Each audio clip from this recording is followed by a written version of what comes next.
Colleen, bumati ka muna.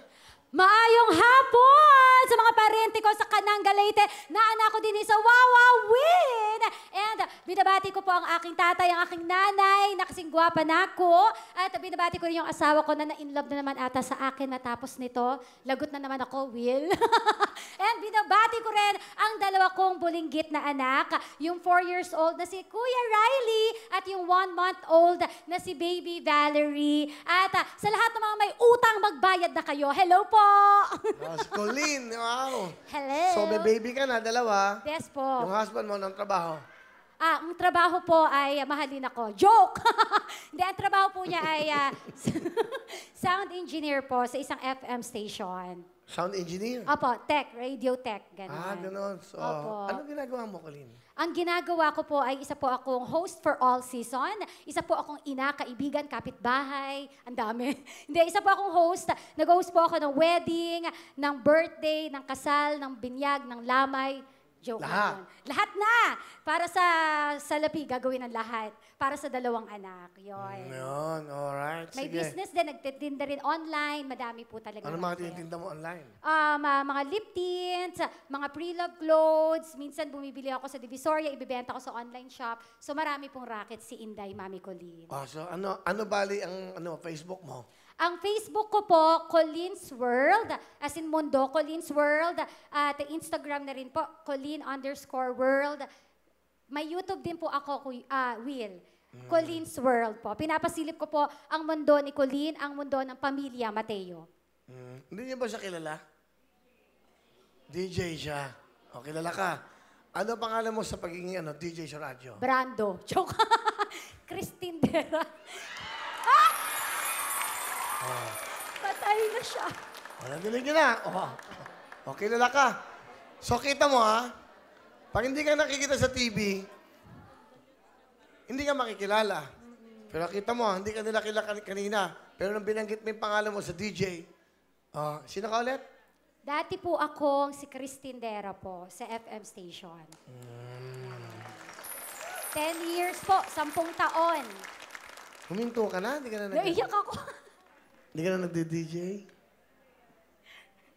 Okay lang. 2008 to 2018.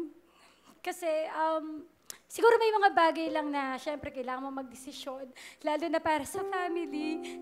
And, kasi dumating ako sa point na, parang mas gusto ko yung time ko sa anak ko. Kasi sa FM station na pinagtatrabuhan ko, 8 hours kami nandun sa station.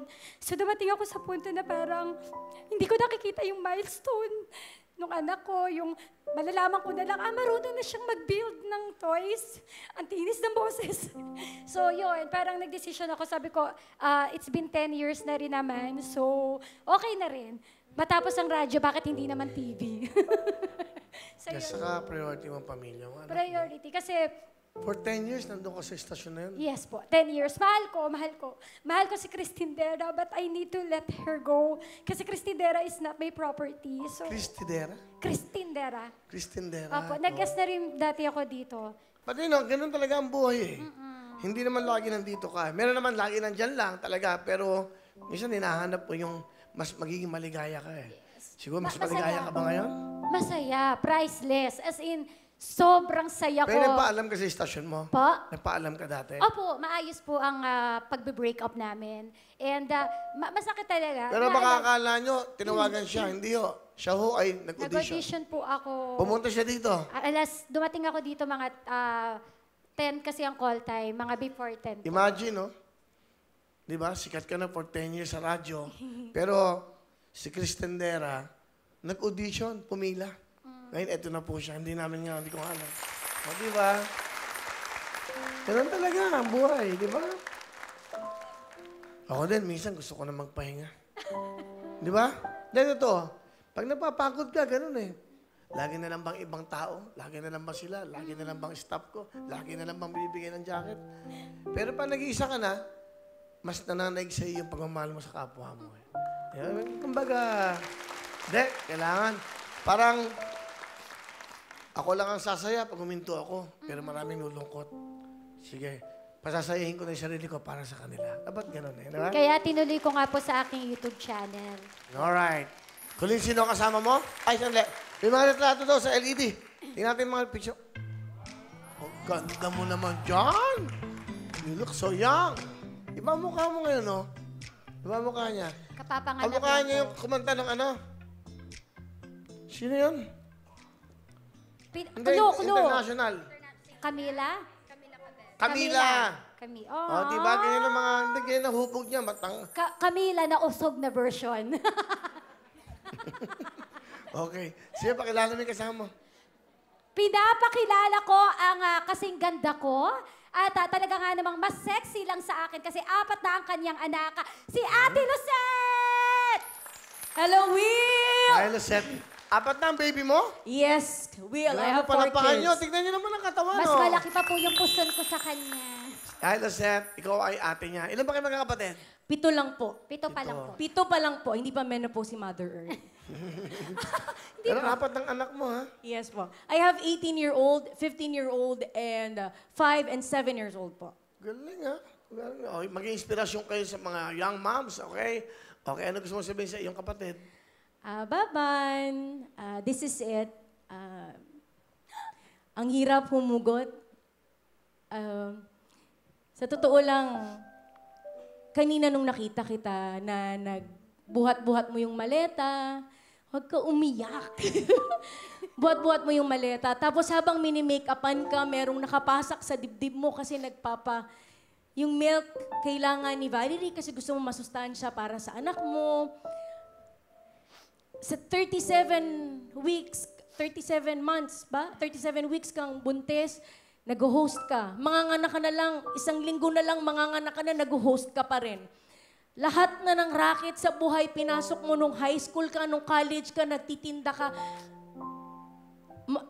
Mukha lang tayong mayaman, pero mayaman tayo sa pagmamahal, mayaman tayo sa pagsisikap, and I am always proud of you. Hindi ko man mabanggit, maraming salamat at nabigyan mo ng bahay ang mami. Thank you so much. Alam mo yung kahit na nakatira kayo ngayon sa side ng asawa mo, pero alam mo yung gusto mo pa rin na ibigay kay mami kasi mami deserves it. Alam mo yan, we came from a broken family. Anak tayo sa pagkakasala, ang sabi nila.